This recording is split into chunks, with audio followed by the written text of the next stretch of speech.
Jay here from Stretford Paddock. This is the Paper Talk. As you can see, we're in the studio. We are live. So do get involved in the chat and the comments. Let us know what you think about all the latest Manchester United news. Quite a lot of stories to go through this morning. Looks like Manchester United could be getting rid of a few players. We know that we've got this sort of working budget of around 50 million quid according to various sources and various reporters. However, Manchester United can massively increase that if we can move some players off our books. We've got too many players basically that aren't going to get much of a game from Manchester United for various reasons. So United need to get their house in order, get them shifted. We've got this sort of the backroom staff in place to do that, likes of Dan Ashworth, likes of Jason Wilcox, Omar Barada, all these sort of big hitters. Now it's a case of Manchester United moving some players on. Loads of people in the chat already. Aaron Mertz says, what's the crack, Jay? Good to see you. Mike Davis, Ines Fushi, Gavin Higgins, Adam Nicholas, James Parker, Bernardino, Brendan Moran, JH, Tim Sykes-Brober, all saying morning, Jay. Morning to you guys as well. Make sure if you're not doing, hit that like button, please, people. Give us a like and also give us a subscribe as well. Darren Cox says, Jay, where did you get that fresh track top? This is one of Steve Ounson's special from his football team.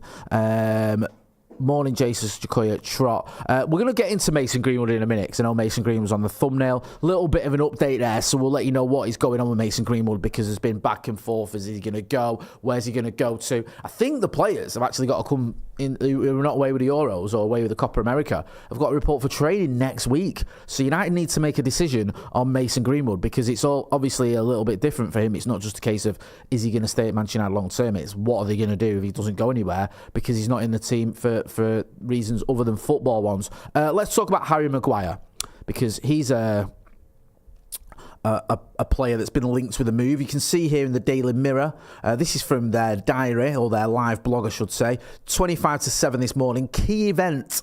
Manchester United are open to offers for Harry Maguire. The defender is entering the final year of his contract, and the Red Devils risk losing the ex-Leicester star for free next summer unless they cash in now. Boss Erik ten Hag is keen to boost his defensive options by signing Matthijs de Ligt. The Dutchman's arrival would see Maguire's Old Trafford future come under scrutiny. We had a bit of a debate on this. Me, Joe Smith and Adam McCullough, I think it was for Off the Bar, about 2 weeks ago, maybe 3 weeks ago, where we spoke about, should we keep Harry Maguire? Should we let him go? I wanted to keep him. I'd like to see us move Victor Lindelof off. I think Harry Maguire is a decent option at centre-back. If you've got injuries, you need to bring him in. I don't mind Harry Maguire starting for Manchester United. It doesn't worry me. Victor Lindelof does. I don't think he's up to the job. I think Harry Maguire is. I think if you can move on Victor Lindelof, I'd do that. And I'd keep Harry Maguire because I think you might end up needing him. Let's not forget, last season, we ended up with the likes of Casemiro in defence. We ended up with Willy Cambuala, who's a teenager who's barely played any football, not top flight anyway, playing in defence. We had Johnny Evans playing probably more games than he needed to, playing games when he wasn't fit. We've since lost Raphael Varane. Do we need to lose Harry Maguire as well? Even if we are bringing in Matthijs de Ligt, I'm not so sure. Let me know what you think. Get involved in the chat and the comments. Gavi says, Jay in full kit again, mate. No, just the top today, bro. Bazza, any sign of Schneider? We'll keep you posted on that one. Gary McRae says, Newcastle get the better director of football. We're going to get into that in a minute about Paul Mitchell going to Newcastle United. Obviously, we've got Dan Ashworth. They've replaced him with Paul Mitchell. It was on the cards, that. I think that was being reported a few months ago. That was their plan, and that's one of the reasons I think we were able to get the deal done. Phil Berry getting all political there. I'll leave the politics for now. It is one thing I will say is you've got the right to vote if you want to go and use it. It is general election voting day. Let's talk about Romelu Lukaku. Now, I don't like to stick my neck on the line when it comes to stories, but I'm going to on this one.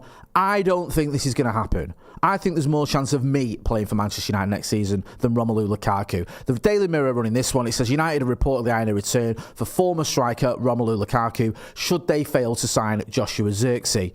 The Dutchman has been installed as the Red Devils' preferred candidate for a striker signing, but a deal is difficult. The Red Devils face competition from AC Milan and Arsenal. I've flipped them around, I don't know why. And should they fail to sign him, they could turn to a familiar face, according to Calcio Mercato. Calcio Mercato run loads of stories. Some they get right, some they get wrong. They run a lot of stories, and they often put 2 and 2 together and come up with 5. I don't think Romelu Lukaku is going to come back to Manchester United. Look at those stats there, right? Lukaku scored 42 goals in 96 appearances for the Red Devils during his first spell at Old Trafford. those stats are a little bit deceiving. They do not tell you the full story, because 42 goals in 96 appearances is very good. It is. It's a much better ratio than someone like Rasmus Højlund or Marcus Rashford or Alejandro Garnacho or any of our attackers, basically. 42 goals, almost a goal every other game, is very good. However, if you scratch beneath the surface of those stats, you will see they're not all they're cracked up to be. Romelu Lukaku was very much a fits and starts type player. In his first 10 games for United, or his first 11 games, I think he scored 9 goals. He then scored 1 in his next 10. So you're going through these sort of boom and bust spells where he'd score a load of goals, then he wouldn't score for ages. So whilst he's scoring, it's great, and then when he stops scoring, he's your main striker and he's not scoring goals. That is a problem. Also, his record against the top 6 wasn't great. I think in his seasons at Manchester United, I think he had 1 or 2 goals against the top 6 sides. Not good enough. Some of his performances weren't great. He became a bit of a meme, didn't he, with the old Benny Hill music and him falling over the ball and missing loads of chances. He put on a lot of weight when he went away to the World Cup in 2018. Again, though, you look at those stats from the World Cup, I think it was 4 goals in 7 games or whatever for Belgium, and you think, well, that's a great return. But those 4 goals, I think, came against Panama and Tunisia, a brace apiece, and he didn't score in any other games, and he missed some big chances. The same at Manchester United. You look at the game against Manchester City, for example, at Old Trafford. They were top, we were second, we needed to beat them to try and stay in a title race. Not only did we lose, he set up both City goals from corners. That doesn't tell you the full story. Romelu Lukaku is not a success at Manchester United. A good player, a good goal scorer, not good enough for Manchester United. And he hasn't improved since he left. He hasn't. And I think re-signing Romelu Lukaku would make 0 sense. And those stats don't tell you the full story. Sorry, someone's saying Steve's live as well. I didn't realise that. That's good stuff, innit? Darren Cox says, Lukaku, no, thank you. Daku says, yes, Jay, top lad. Soldier, 4th class, says Belgian Weghorst. Jed91 says, sell Greenwood, move on. Lukaku, Ross Murphy says, ended up being a lump up front, then being a dominant striker. We should sign for the banter, though, says CTB. JH says, I still rate Jonathan David more than Xerxes. It makes financial sense. I mean, Xerxes a funny one. I was hoping to see a little bit more of him, to be honest with you, because he's gone away with the Dutch team, and we haven't really seen a lot of him at all, have we? But he's not getting a game. I think they prefer Gakpo and Memphis Depay, and also Wout Weghorst as their sort of backup striker. So it's one of those where, in terms of Joshua Xerxes, I've not seen a lot of him at Bologna. His stats are okay. I think he's at 11 goals in Serie A last season. Jonathan David, he was sort of linked with us, wasn't he, a couple of years ago, and he was having a really good spell, but he's another one of those where he can score some good goals and he can look great. He can also look a little bit ungainly and a little bit clumsy at times. It's difficult because unless you've watched him week in, week out, you can't be too sure. But I think we need a striker to back up Rasmus Højlund. I mean, it was painfully obvious for that last season when Højlund was injured. You were playing Marcus Rashford down the middle. Then you had Højlund having a bit of a barren spell. I think he didn't score in the Premier League for about 3 months or something, maybe 4 months. So with all that going on, you look at it and you go, you need to bring someone in. I expect Rasmus Højlund to be our main striker, but you need a backup. You can't rely on Marcus Rashford down the middle. And obviously last season we had Andy Martial. Not that he was much good. We haven't got him anymore. So yeah, we've just got to bring someone in. Xerxes, I think it's around 34 million. Makes a lot of sense. Let me know what you think. Let me know who you'd like to see. Jed91 says, Romelu Lukaku not coming to United. End of chat. Jimmy Smith says, I don't know what he's saying there, sorry. John Sanders says, Lukaku, LMAO, lol, he can do one. Ava94 says, Xerxes hasn't made his debut yet for the Netherlands. Don't see it happening in the knockouts of a big tournament like the Euros. Babe Ruth says, Xerxes isn't getting minutes over Weghorst. Are you saying a great return for Wout, AJ? I spot your ulterior motives. Listen, Wout Weghorst, he did a job, didn't he? He wasn't good enough really for the Premier League, but he was all right in terms of banging in a few goals, or a couple of goals in the cup competitions, and also helping us win a trophy. It's just one of those. It was a bit painful watching him trying to score in the Premier League, especially I remember that last game was against Fulham, where he missed that sitter, and you're like, oh, just want him to get a Premier League goal. Let's talk about Marcus Rashford. There's another Marcus Rashford story doing the rounds here. It says Man United open to selling Marcus Rashford after Stars fall out with Erik ten Hag, and club are prepared to drop £80 million asking price. This is from the Daily Mail. Spencer Morgan there's running with this one. I think this was late last night. It says Manchester United are reportedly willing to listen to offers from Marcus Rashford. The trouble with this one is I think it's come, as you can see there, from the Sun. Hashtag don't buy the Sun. I don't trust the Sun for anything. I don't even trust them for the date, let alone for news, to be honest with you. So I think they just make stuff up. Do you remember when it was like, Jassim next week, confirmed? We don't even know if the guy exists, let alone if he's buying Manchester United Football Club. So whenever the Sun says something, I just treat it with the absolute disdain it deserves. The Mail are running it off the back of this. We're always going to have these rumours about Marcus Rashford, and I'll tell you why. One, we need to raise some funds. We've got 50 million budget. That's not going to work. We need to raise money. Marcus Rashford is probably your best asset in terms of what you can get for him. Maybe you get more for Kobbie Mainoo. Obviously, you're not going to sell Kobbie Mainoo, and if you did, there'd be a riot, and I'd start it. Marcus Rashford has been linked with a move away. PSG is a club that he's often linked with. They've spent money in the past. They've got money. They've lost Kylian Mbappe. People look at that. People look at the fact that Rashford gets you goals. I know he's not always consistent, but he's a goal scorer. That's a commodity that all clubs want. He's not been happy. That's another reason why people think that Marcus Rashford might be heading out the exit door, because he's not happy. So you think, well, okay, if Marcus Rashford doesn't want to beat Manchester United, you can get big money for him. He scores goals. PSG have money. They want to get him. It all makes sense. I don't think Marcus Rashford's going anywhere. I don't know. And I think there might be a conversation to be had with him by Erik ten Hag and say, look, you didn't look happy last season. There was obviously something going on. You look like you had the weight of the world on your shoulders. Are you happy at Manchester United? Do you want to be a Manchester United player? Do you want to move on? Because obviously there was the issue when he went to Belfast and he missed training. But that aside, just in actual games and stuff, he doesn't look great in terms of not his performances. I think his performances have been patchy. He's had probably more bad games last season than good ones, but he still scored a few goals. I think it's his sort of body language and stuff, and I hate going on about that, but it's true. Everyone says it for a reason. I've watched a lot of Marcus Rashford, and when you know, whether you're watching it on the telly or you're at the game and you look at the kid, he just doesn't look happy. So I can understand why there are a lot of rumours about Marcus Rashford leaving. If I had to guess, I'd say he's not going to go. I think we've got other more pressing issues to deal with. Selling our first choice left winger when we've got all these problems on the right wing doesn't make much sense to me. Maybe it happens if he tells the manager he doesn't want to be here. Serge Kuna says Rashford's a red, he won't give up. Nahom Kibeda says Rash is still one of our best players. Gareth Robinson says unless Romano, David Ornstein or anybody from the Athletic say something, then I do not believe a word of anything else. John Sandler says he's definitely got problems in his private life. Without knowing, we don't know what's going on. Hope he gets it sorted because a footy career is so short. Glenn F says everyone is for sale except Mainoo, Rasmus and Garnacho is what I have heard. I can't believe they would let Leacher go. I don't think they'd let Miners go. I don't think they'd let Bruno Fernandes go as well. I don't think they'd let Onana go because you've only just bought him and I think he's done all right. I think he got better as the season went along. I think there's a few players that probably wouldn't sell. I know we just say, oh well, there's like 4 or 5 that are definitely off limits, but the rest we're open to offers. I think there's a few that would probably go, nah, we're not selling him.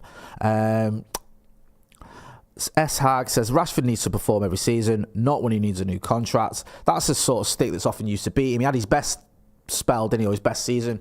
The season before he was getting his new deal. He got his new deal and had one of his worst seasons, so people are saying that's the reason. I don't think it is just that, to be honest with you. I think, like for example, the Euros. I think Marcus Rashford wanted to go to the Euros, and I think he must know that if you don't play for your club or you don't perform for your club, you ain't going to go to the Euros. But that didn't seem to motivate him, or I don't know if motivation's the right word, or to get him going in the way that we wanted him to, and he just had a disappointing season. Let's talk about Mason Greenwood. Someone else has said me and Steve's streaming at the same time. Yes, we will work that out. Bit of an error there, we didn't realise. Lazio increased transfer offer for Man United outcast Mason Greenwood, but Serie A giants still some way short of 50 million valuation in battle to beat Marseille winger's signature. Mason Greenwood, it's a bit of a funny one, this, isn't it? Because, like I said earlier, he's got I think they've got a report for training next week. So if we don't sort out what's happening with Mason Greenwood, what are you going to do? Is he going to be back training with Manchester United? I'm not so sure he is. I don't think the club want him, so I think they need to get a deal done. However, as it stands, he's still a Manchester United player. Now, you've got Lazio also here. You see it from Goal. It says the Serie A giants are considered to be leading the race for Greenwood after seeing domestic rivals Juve cool their interest. Teams from Spain, where the 22-year-old impressed on loan at Getafe last season, are also said to be exploring other options. We've got an announcement. Erik ten Hag, I think, has signed a new deal at Manchester United. Man United have just tweeted. If we can get that tweet out, and we get that on the screen. Ten Hag has signed a new deal. Let me just have a look at that. I've just had it all popping off in my group chats. There you go. Here to stay. Erik ten Hag, contract extension. That is music to my bloody ears. Erik ten Hag has extended his contract at Manchester United men's first team manager until June 2026. Erik ten Hag said, "I am very pleased to have reached agreement with the club to continue working together. Looking back at the past 2 years, we can reflect with pride on 2 trophies and many examples of progression from where we were when I joined. However, we must also be clear that there is still lots of hard work ahead to reach the levels expected of Manchester United, which means challenging for English and European titles. In my discussions with the club, we have found complete unity in our vision for reaching those goals, and we are all strongly committed to making that journey together." Dan Ashworth, Manchester United sporting director, said, "With 2 trophies in the past 2 seasons, Erik has reinforced his record as one of the most consistently successful coaches in European football. While the club's review of last season highlighted areas for improvement, it also reached a clear conclusion that Erik was the best partner for us to work with in driving up standards and outcomes. The group of players and staff have already shown they are capable of competing and winning at the top level. Now we need to do it more consistently. With our strengthened football leadership team now in place, we are looking forward to working hand in hand with Erik to achieve our shared ambitions for this football club." Get involved in the chat and the comments, please, people. That is huge, huge news. Yeah, can we? In fact, I'm going to change the thing as well. If we can. Sorry, you're right to change the title and the thumbnail and all that jazz. Erik ten Hag, you see it on your screen, contract extension for the next 2 years at least. He's going to be the Manchester United manager. We spoke about this extensively on this channel. The idea that Erik ten Hag could just be kept on to the end of next season didn't make a lot of sense, because that sends a message to players. Look, he's the manager, but if you don't really like him, you don't want to play for him, don't worry about it. He'll be gone at the end of the season. We saw what happened with Ralf Rangnick. Ineos needed to back him. They even needed to sack him or back him. There was no in between. That left him in no man's land. It left the club in a bit of a quagmire. It left players sort of looking at him going, well, you know, do I really need to worry about him? It left him looking over his shoulder because the new ownership hadn't backed him properly to give him that contract extension. Now they have. Now he's got another 2 years. A lot can happen in 2 years.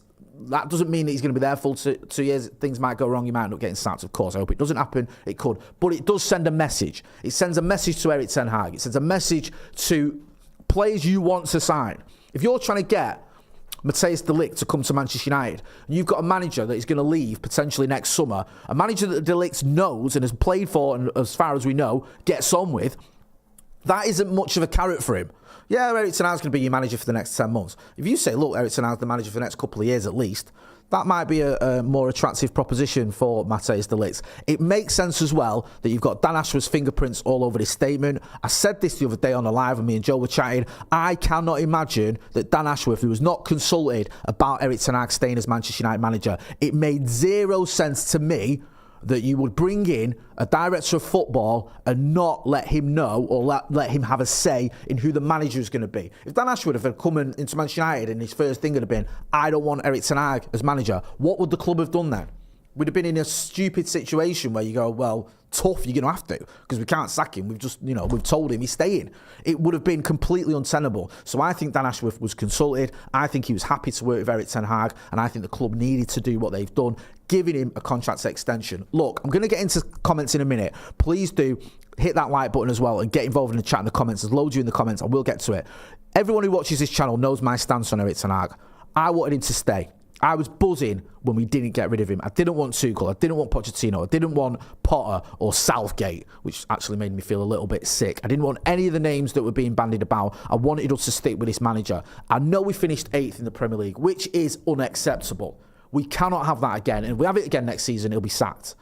There's no way he survives that. However, I do believe the mitigating circumstances needed to be taken into consideration, and I believe that he deserved more time because of that FA Cup win, because of all the injuries we had, because of that first season he had, because of his CV and his pedigree at Ajax. We have now got at this football club, right, people who have a CV worthy of Manchester United. Genuinely. It's the first time since Fergie retired I can say that. You've got a manager who's won a load of trophies at Ajax and has won back-to-back trophies at Manchester United. The first manager, I think, to do that since Fergie, to win back-to-back trophies in 2 separate seasons. You can't ignore that. You've also brought in Dan Ashworth, who's got a CV that is as good as any sporting director or director of football in the Premier League. He's had success at Brighton, he's had success at Newcastle, he's had success with the England setup. He's worked his way up in football. You've got Jason Wilcox, again, a CV that everyone would be proud of. Someone who's got experience, who's got success on his CV, in his locker. Went to City, was part of their academy team that had, I think, was it 2 FA Youth Cup finals. Was a big part of that. Went to Southampton, not long. He was their director of football, but he got that job because of the success he's had at Manchester City. He's now at Manchester United. You look at Omar Barada. He was at City pretty much since for the last sort of 7 or 8 years, I think it is. He's obviously someone who's had a lot of success, won a lot of trophies, been part of a team and a club that has won a lot of trophies, that has done a lot of good, successful transfers. Yes, they've got 115 chances hanging over their head, but they have had a lot of success and they have obviously brought in a lot of good players at the football club. So now you've got all these people and a coach who look like they belong at Manchester United. You're also bringing in Ruud van Nistelrooy. He's a manager who did a very, very good job at PSV, a good coach, and also one of the best players I've ever seen, one of the best finishers, if not the best finisher the Premier League has ever seen. Throw in a Steve McLaren, who knows Manchester United Football Club, was here when we won the treble, is very experienced, knows all these coaches, has worked with a lot of them at FC20, seems to get on very, very well with the players, seems to be the good cop to a changing room full of bad cops. It all makes sense to me. And I am excited, I'll be honest with you, I am. I'm a bit like, with certain things, like, oh yeah, Dan Ashworth sounds great, but I never heard of him 2 years ago, whatever. But when I look at all these moves we're making under Ineos, I like it. I don't like the fact we're laying off people. I don't like some of the nonsense about cutting, costs and all that stuff. But I do like the backroom staff we've got in. I do like the fact that we're backing this manager and giving him a contract extension till 2026. So he's got 2 years now. And hopefully, if he can carry on the way he's been doing in terms of trophies, he'll be here much longer. He'll know he needs to improve on his Premier League performances last season. We can't be getting beat at home off the likes of Bournemouth and Fulham and Crystal Palace and Brighton and all the rest of it. That's not good enough. But you get players in this window, players that can do a job for Manchester United. You get some of the players that have been out injured or been off injured back in the team, hopefully performing more frequently than they have been doing. You bring in backups to some of the players as well. A backup striker is a must. More options at centre-back. I think Manchester United are going places. I really do. Brian Casey says, no one player is bigger than the club. I agree. Let me know what you think about Erik ten Hag extending. From what I gather, we've spoke on the channel about Erik ten Hag, even those dark days, there were certain days when people were like, listen, after the Bournemouth loss, it was a hard sell to talk about this guy as a long-term option for Manchester United. But despite all that, despite some of the results, I feel like most of the viewers I interacted with on the channel and most of the people I spoke to wanted Erik ten Hag to stay, could see what he was doing. Certainly all the presenters here, Joe, McCullough, Howson, we all wanted him to stay. Myself, we all wanted him to stay. Ronnie and people like that questioned a lot of it and were like, look, this isn't good enough, but still backed him. I think he'd done enough to be backed. Also, after that FA Cup final win, listen, if they'd have gave him a 10-year extension that day, I'd have been buzzing because I was so happy. And I don't think you can underestimate what it took to beat that Manchester City team in the manner that he did. It wasn't a smash and grab. That was a fantastic performance by a well-drilled team. And he got players in that he needed. He had Varane and he had Martinez back in his centre-back positions. And he got the tactics spot on. There were rumours that he even listened to Jason Wilcox. Ain't got a problem with that. It worked. Whatever it takes to beat Manchester City, and we beat them and we deserved our win. You can't ignore that. We lifted the FA Cup, stopped them doing the double. Yes, the Premier League performance aren't good enough, but he can kick on. Nahom Kabedi says Sancho and Greenwood out. Soldier for class as sporting director. Ant L says, Jay, the bigger message will be if Sancho is allowed to return to first team training, that would stink to high heaven. I think he might be. If he's still a Manchester United player, I think he's got to.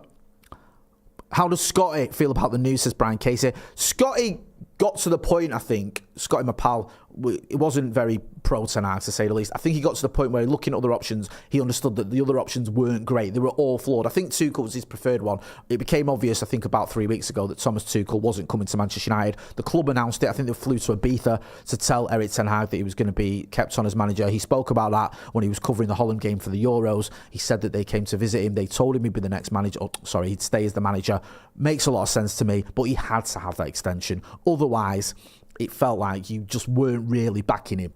You were backing him to a certain degree by going, oh, you know what, here's your, you're staying as manager, but we've interviewed other people. We're just going to keep you on. It's just one of them. We can't really get anyone. We're not going to give you an extension. Just stay till the end of this season. It wouldn't have worked. You had to either sack him or back him, and I am very glad that they have backed him. Hit that like button, please, people. Over 1,300 people watching. Please smash a like, as the kids saying. If you're not doing as well, subscribe to the channel. Get involved in the chat and the comments. James Parker says, in Eric we trust. Also, Matt Wick says, firing 250 people for budget reasons, then hiring 3 private jets to fly people out to chat to Eric about how he's been SHIT, but we're keeping him anyway. Tory Man United, he says. And L was a dangerous game. Ten Hag would have been justified to tell them to shove their job up their backsides. Adam Nicholas says, bald is best. S. Hack says, who is excited to see the class of 24 join the first team? I am. We have got a very, very good academy team. I think they were breaking all sorts of records. I think they were treble winners, weren't they? I'm excited to see some of them linking up with this manager and with the first team.